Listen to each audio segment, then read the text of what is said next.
এখানে এতটাই ঠান্ডা যে ফুটন্ত গরম পানি মাত্র কয়েক সেকেন্ডেই পরিণত হয় বরফে।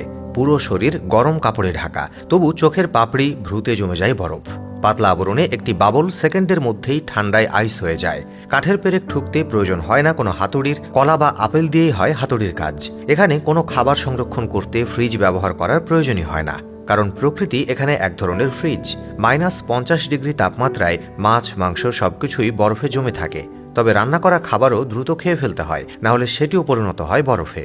পৃথিবীর সবচেয়ে শীতল গ্রাম সাইবেরিয়ার ওয়াইমিয়াকন। এটি এমনই এক জায়গা যেখানে শীতকালে তাপমাত্রা প্রায় -50 ডিগ্রি সেলসিয়াসে থাকে। তবে ইতিহাসে একবার রেকর্ড করা হয়েছিল -71 ডিগ্রি সেলসিয়াস, যা পৃথিবীর কোনো জনবসতির মধ্যেই সর্বনিম্ন। আর যখন তাপমাত্রা -70 বা তার নিচে নামে, অনেক সময় থার্মোমিটার ঠান্ডার চাপ সহ্য করতে না পেরে নষ্ট হয়ে যায়। এখানে জীবনযাপন করা যেন প্রকৃতির সঙ্গে প্রতিনিয়ত এক লড়াই।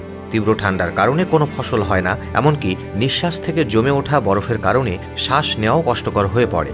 স্থানীয়রা বল্গা হরিণ পালন করে, যা তাদের প্রধান খাদ্য। হরিণের মাংস ও স্যুপ তাদের টিকে থাকার একমাত্র অবলম্বন। এ অঞ্চলে গাড়ি চালানোও একটা চ্যালেঞ্জ। ঠান্ডায় গাড়ির ইঞ্জিন বন্ধ থাকলে তা বরফ জমে অকেজো হয়ে যেতে পারে। এ কারণে গাড়ি দীর্ঘক্ষণ চালু রাখতে হয়। জানা যায়, কয়েক বছর আগে এক দম্পতি গাড়ি নষ্ট হয়ে যাওয়ার পর হাঁটার চেষ্টা করেন, কিন্তু ঠান্ডার প্রকোপে তারা বরফে জমে মারা যান। আরেকটা মজার বিষয় হলো, এখানকার ঘড়িগুলো প্রায়ই বিকল হয়ে যায়, কারণ এত ঠান্ডায় ব্যাটারির কর্মক্ষমতা হারিয়ে যায়। এমনকি মোবাইল ফোনও নাকি বেশিরভাগ সময় কাজ করে না। আর তাই মানুষ সূর্যের ওঠানামা দেখে আন্দাজ করেন সময়। ওয়াকিমিয়াকনের জনসংখ্যা মাত্র 500। তাদের জীবনের প্রতিটি দিন যেন একটা যুদ্ধ। মৃত্যু এখানে কম চ্যালেঞ্জিং নয়। মৃতদেহ সমাধিস্থ করা, বরফের মাটি কাটতে আগুন জ্বালিয়ে কয়েকদিন সময় লাগে।